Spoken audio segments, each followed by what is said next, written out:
Hey, gang, I thought I'd step in real quick. And, as we get ready for this season and what's happening with the change of seasons, and we see a lot of people coming in this week as we near Thanksgiving, which also means the fall. And in New England is when things really start getting trying with the darkness and the weather and the people just not feeling well, a little run down, that we're stopping our patients in the tracks and saying, look, let's not wait till Thanksgiving to be grateful. Let's not wait for New Year's to start making our New Year's resolutions, but let's make our life resolutions now. Let's make our life commitments now, but let's start from a state of gratefulness. Let's start from a place where today we can be grateful and thankful for everything and everyone around us. And with that comes, there's people around you that you may not be too grateful for. And maybe you got to cut them loose. Maybe you got to let them loose. Maybe these people aren't feeding into your growth as a human being. And sometimes in order to do that, you've got to weed the garden, if you know what I'm saying.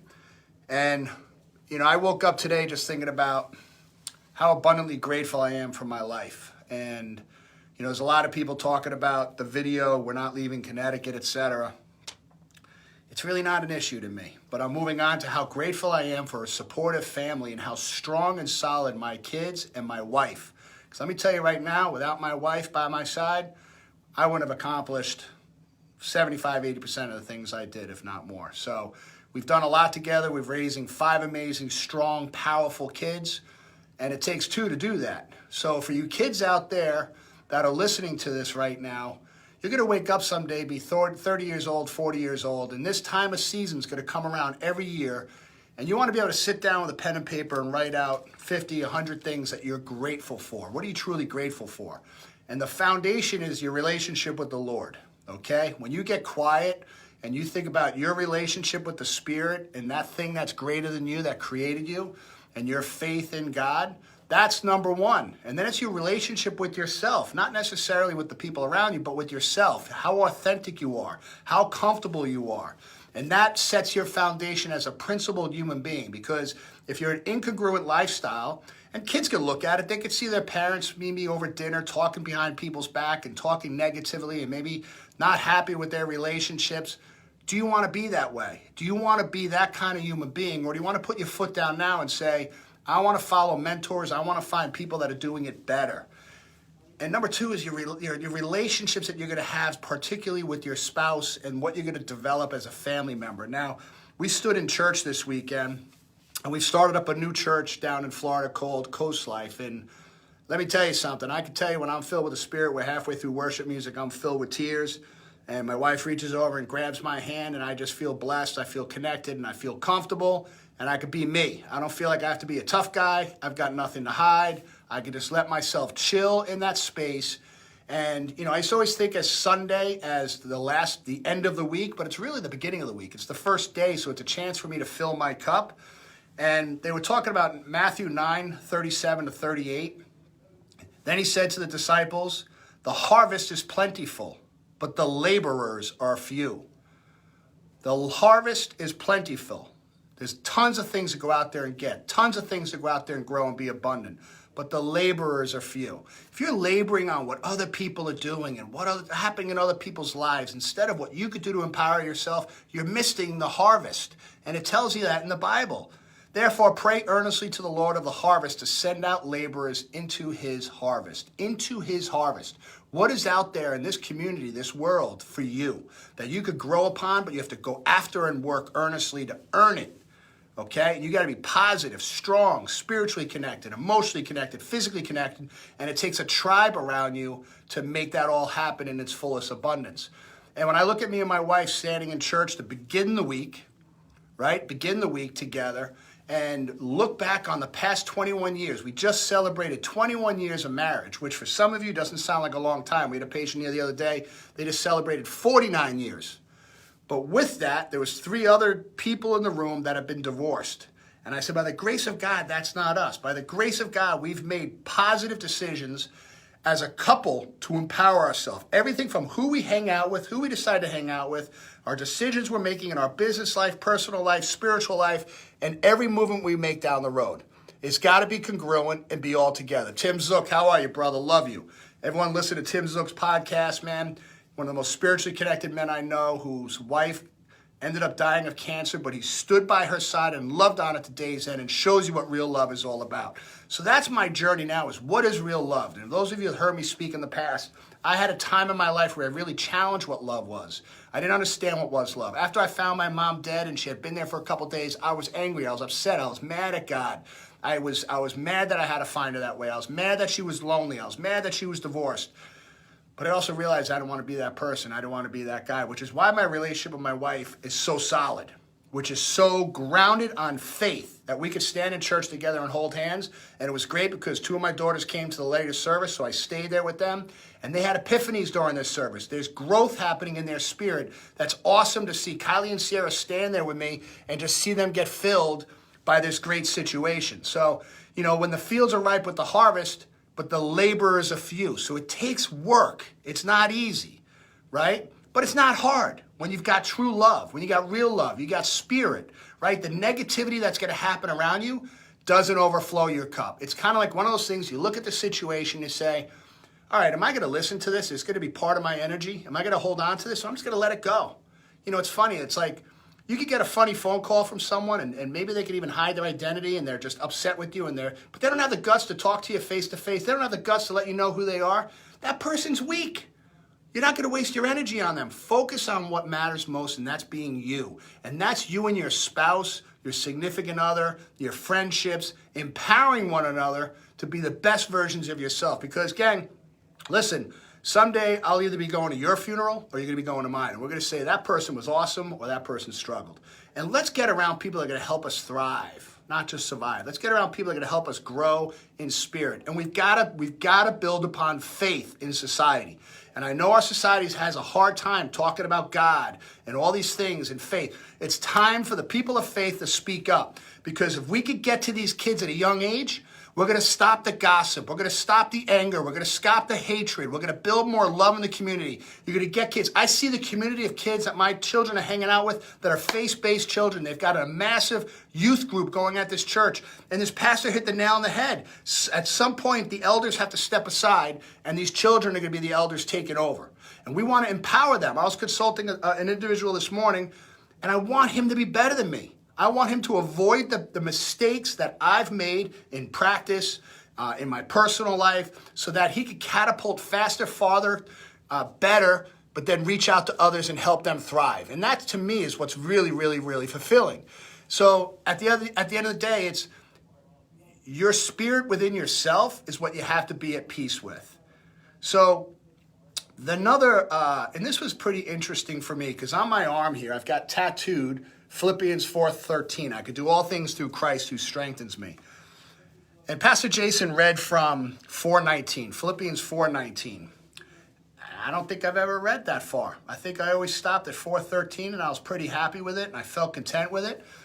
And I'll go from 4:12. I know how to be brought low, and I know how to abound.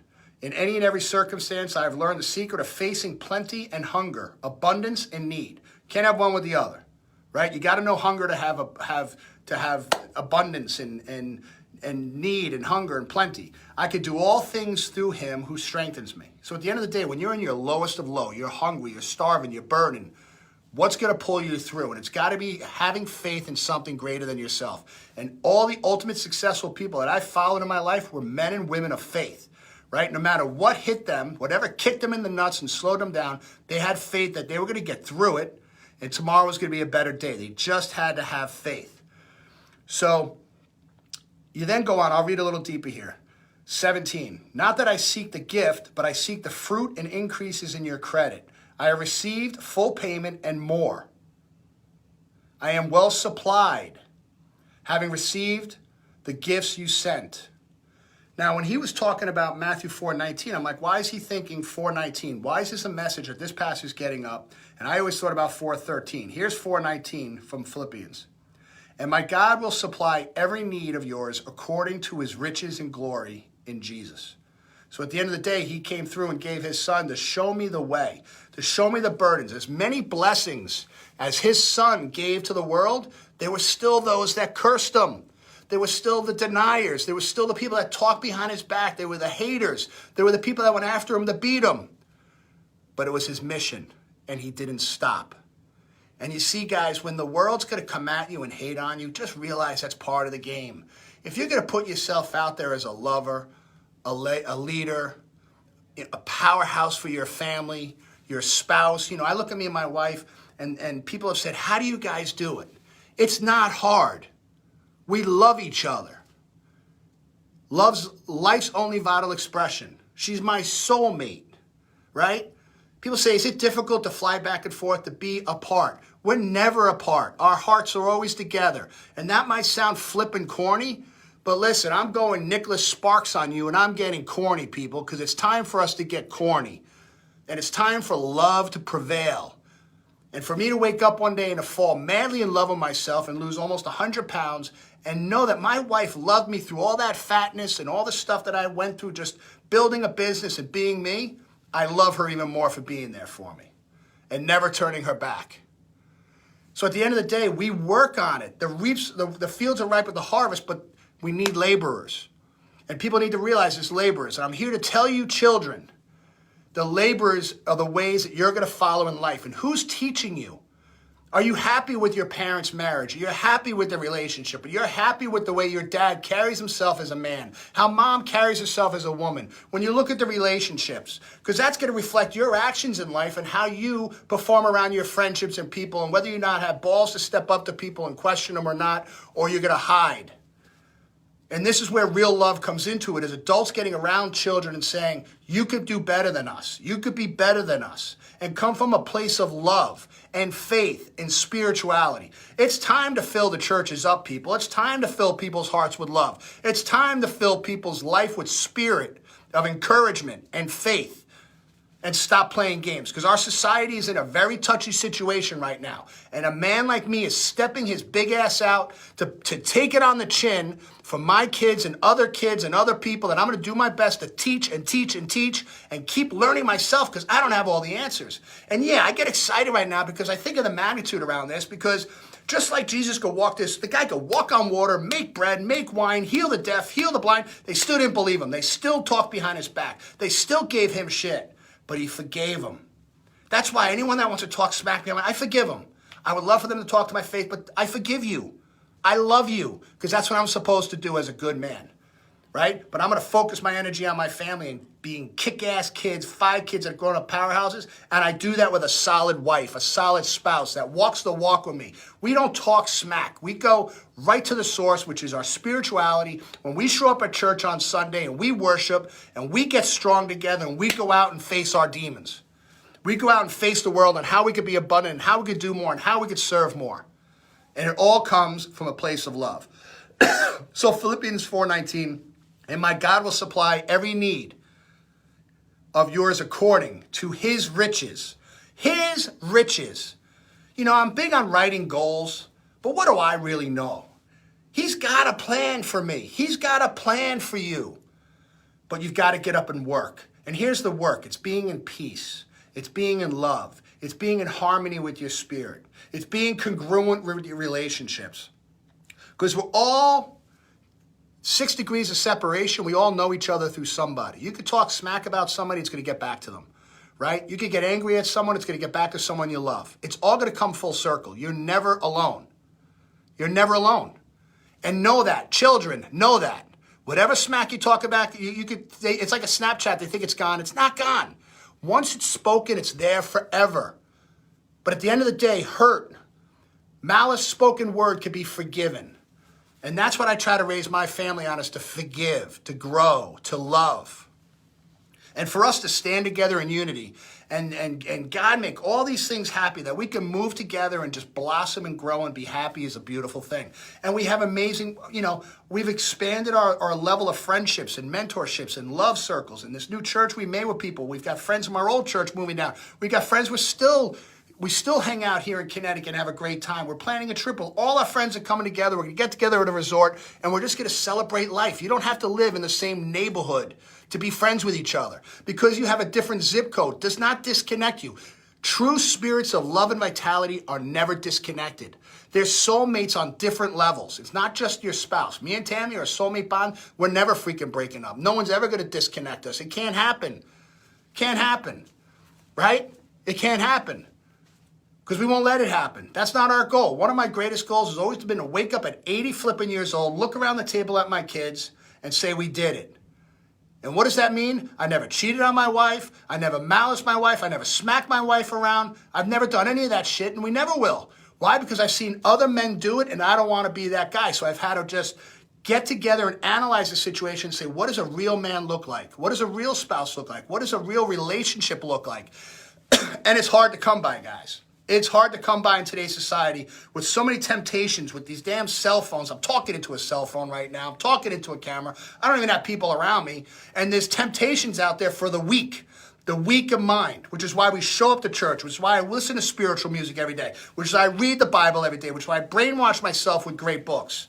Because I don't want this crap, the devil, getting into my spirit, right? And I don't want the haters penetrating my bubble. Because you don't want me to hate. I don't want to hate. I want to love, right? I've done stuff in my past life that just was not right. I maybe said things to people that just was not right. There's people on this right now that could know and say, yeah, Steve, I remember you said, but listen, forgive, man, and grow. Grow. But at the end of the day, I choose to be a wolf. And wolves aren't pushovers. Wolves are powerhouses. They're loyal, right? You don't cause shit with a wolf because wolves have a pack behind them. Right? And always know this, you don't see the strongest in the wolf pack. They're in the back pushing the weak forward. They don't go out in front and leave the weak exposed. They're in the back of the pack pushing them forward. And that's how my friends roll, people. That's how we roll. And we got a big pack of love, of spirituality, of harmony. I travel all over the world, hanging out with friends from all the different countries, going to conferences, seminars, working together, breaking bread, sitting up to 2 a.m, talking about how we can be better human beings. So what is the message here? When we go back to what I started off with, Matthew 9:37-38, then he said to his disciples, the harvest is plentiful, guys. It's all around us, right? But you got to pick your harvest. You got to really listen to the conversations you're hearing and choose. Are you going to stand in that conversation? Does it empower your life, or is it time to walk away? Because that's not a plentiful harvest. And the laborers are few.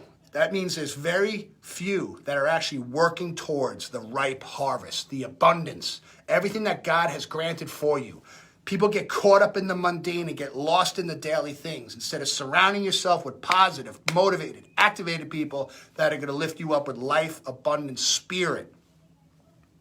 And listen, as the youth pastors were telling my daughters, the church is the great place to do it because it's where you could go and be raw, be wrong, be a sinner, and you'll be forgiven. You don't have to play games. It's a place where you could go be you, expose yourself, and if you have the right community, they're going to help you heal to make you a better version of yourself. And if you don't allow yourself a space to heal, you're in trouble. And people that are sick and unhealthy and unhealed, they hang out with people that are sick, unhealthy, unhealed. And what do you think that breeds? What kind of conversations that breeds? That creates weakness, sadness, envy, jealousy. And those are the people that attack the abundant, the people that are trying to be happy and loving and living and serving the world. And they're going to throw stones at them. But you know what you got to do when you come from a place of harmony and you put the labor in and you see the fields ripe with the harvest, is you bitch slap the stones. You don't even have to meet it on verbally. You just kind of shun it to the side and you continue on your journey forward. Because it ain't slowing you down. Dr. Sid always said, don't let the bastards grind you down. And it's time to look inward and then look outward on your life, on who's the circle of people that you're listening to, and just start taking note. Start taking a deep note and say, are these people filling your soul? You know, I go to this conference 4 times a year, Dynamic Essentials, and it's about finding the spirit within you. It's in every single one of you guys. And the world is trying to knock it down. And by the day you get on your bedroom floor tonight, kneel at the foot of your bed and say, you know what, Lord? I'm done. Cleanse me, baby. Show me the way. Speak to me. Speak to my heart. Help me be a better human. Help wake my ass up so I can fulfill your life journey that you destined for me from day one, the day I was born. Friday is my birthday. I turned 53 years old, baby. Right? And it's been a freaking awesome 53 years. And the next 53 years are going to be even better because I'm getting better every day because I'm laboring in the harvest. And the harvest is plentiful. Matthew 9:37.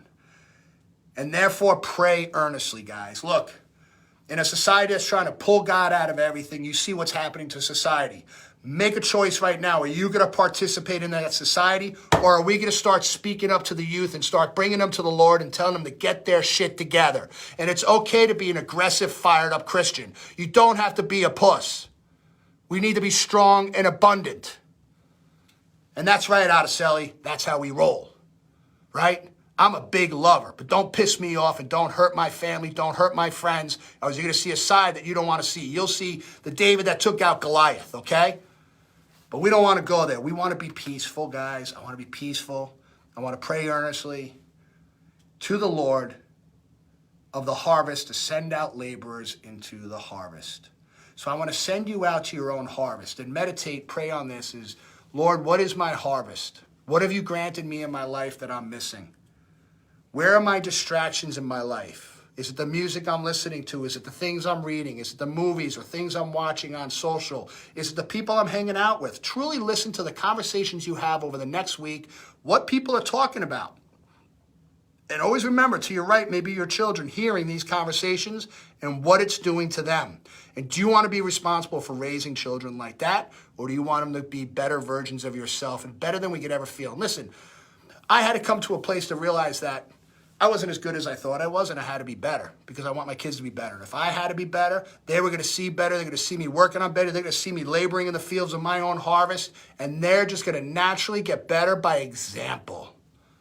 So we need to lead by example, people. And I love everybody on this story right now. We're making a video. We'll put this video out on YouTube. If you don't follow us on YouTube, go do it now. Subscribe, hit the bell. Help feed this mission because I'm fired up, dude. Listen, I gave birth to another human being, a freaking 100-pound toad that was walking around in my fat ass, and I'm fired up to transform more lives, and I ain't stopping.